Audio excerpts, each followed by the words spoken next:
एक पत्नी पहले अपने पति का कत्ल करती है और फिर रात भर उसकी लाश को अपने जो है गोद में रख के लोरी सुनाती रहती है। आइए जानते हैं इस घटना के पीछे पूरी सच्चाई। जानने के लिए बने रहें मेरे साथ में। मेरे चैनल को सब्सक्राइब करें, वीडियो को लाइक करें। आदाब, नमस्कार, मैं हूं नूर और आपका अपना स्वागत है आपके अपने चैनल नूर क्राइम सफ़र पर। दोस्तों, ये घटना राजस्थान के चुरू ज़िले की है। चुरू ज़िले में मोहनलाल और सरोज पति पत्नी किराए के मकान पर रहते हैं और उन्होंने 2020 में लव मैरिज शादी की हुई थी। लव मैरिज शादी करने के बाद में कुछ महीने तक तो उन दोनों के बीच में अच्छे संबंध बनते रहे और हंसी खुशी उन दोनों के बीच में ज़िंदगी गुजरती रही। फिर उसके बाद में सरोज आए दिन मोहनलाल से झगड़ा किया करती थी छोटी छोटी बातों को लेकर और मोहनलाल से तलाक मांगना शुरू कर दिया था। मोहनलाल साफ साफ यही बोलता था कि हम तुमसे को तलाक नहीं देंगे और तुमको जो भी करना है करती रहो, लेकिन तलाक नहीं देंगे। मोहनलाल दिन भर काम मेहनत मजदूरी करने के बाद में शाम को जब अपने कमरे पे जाता था, खाना खाने से पहले ही सरोज मोहनलाल के सामने कुछ ऐसी बातें छेड़ देती थी जिससे मोहनलाल का दिमाग ख़राब हो जाता था और खाना पीना भी किसी दिन छूट जाता था, वो बगैर खाने के ही सो जाता था। फिर क्या होता है दोस्तों, ऐसे ही इनकी कहानी चल रही होती है। कोई बच्चे होते नहीं हैं और कोई तीसरा चौथा सदस्य भी नहीं होता है, बड़ा बूढ़ा, जो इन दोनों को समझाए। सरोज थोड़ा बहुत काम करने के बाद में पड़ोस के कमरे में जाकर अपना टाइम पास किया करती थी, क्योंकि पड़ोस में भी किराएदार लोग रहते थे, फैमिली, तो उनके पास में अपना टाइम पास किया करती थी।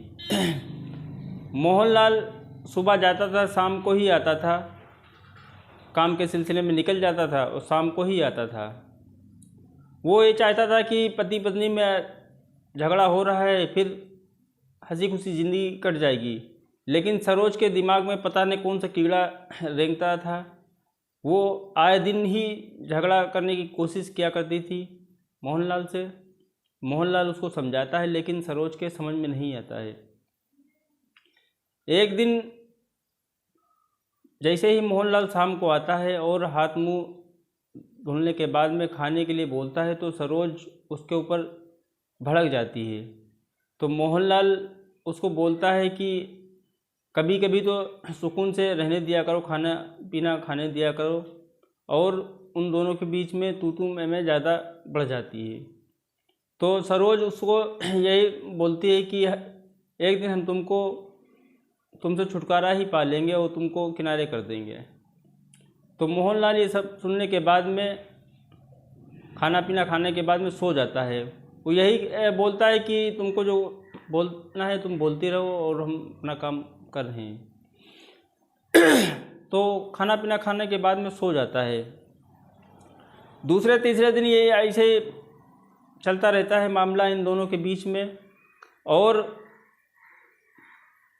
मोहनलाल एक दिन आता है और सरोज से बोलता है खाना लाओ, तो खाना तो नहीं देती है और इन दोनों के बीच में झगड़ा बढ़ जाता है। झगड़ा इतनी हद तक बढ़ जाता है कि मोहनलाल सरोज को गाली बकने लगता है।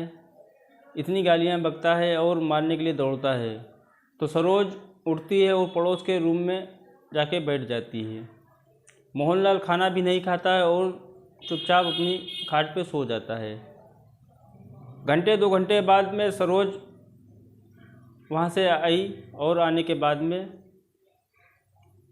देखा मोहनलाल सो रहा है, और सोने के बाद में वो रस्सी को लेती है और रस्सी को लेने के बाद में उसका गला दबा देती है उसी रस्सी से।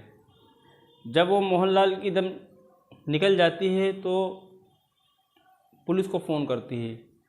पुलिस को फ़ोन करके बताती है कि हमारे पति ने आत्महत्या कर ली है। पुलिस आती है, पुलिस आने के बाद में जांच पड़ताल करती है तो पुलिस को समझ में नहीं आता है कि आत्महत्या इसने कैसे की है। खाट पे लेटा है, वो आत्महत्या कैसे कर लेगी। तो पुलिस अपनी जांच पड़ताल शुरू करती है और सरोज से पूछताछ करती है, लेकिन सरोज हर बार यही बोलती कि आत्महत्या उसने की है। तो पुलिस जब सरोज के ऊपर सीधी होती है और टाइट सख्ती से पूछताछ करती है तो सरोज तोते की तरह कबूलने लगती है और कहती है कि हम इनसे छुटकारा पाना चाहते थे आए दिन झगड़ों से, इसलिए जो है हमने इनको जान से मार दिया।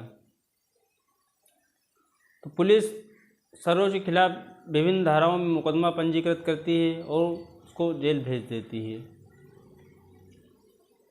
उधर मोहनलाल की लाश का पोस्टमार्टम होने के बाद में क्रियाक्रम कर दिया जाता है,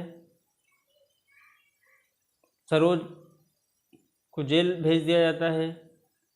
क्या कहना चाहते हैं दोस्तों इस घटना के बारे में? गलती किसकी थी, पति की थी या पत्नी की थी? अपनी राय कमेंट बॉक्स में ज़रूर बताएं। वीडियो को एक बार फिर से बोल रहा हूँ, वीडियो को लाइक ज़रूर करें, मेरे चैनल को सब्सक्राइब करें। अगला प्रोग्राम फिर से बहुत जल्दी लेकर आऊँगा किसी सच्ची घटना के ऊपर। तब तक के लिए सावधान रहें, सतर्क रहें। जय हिंद।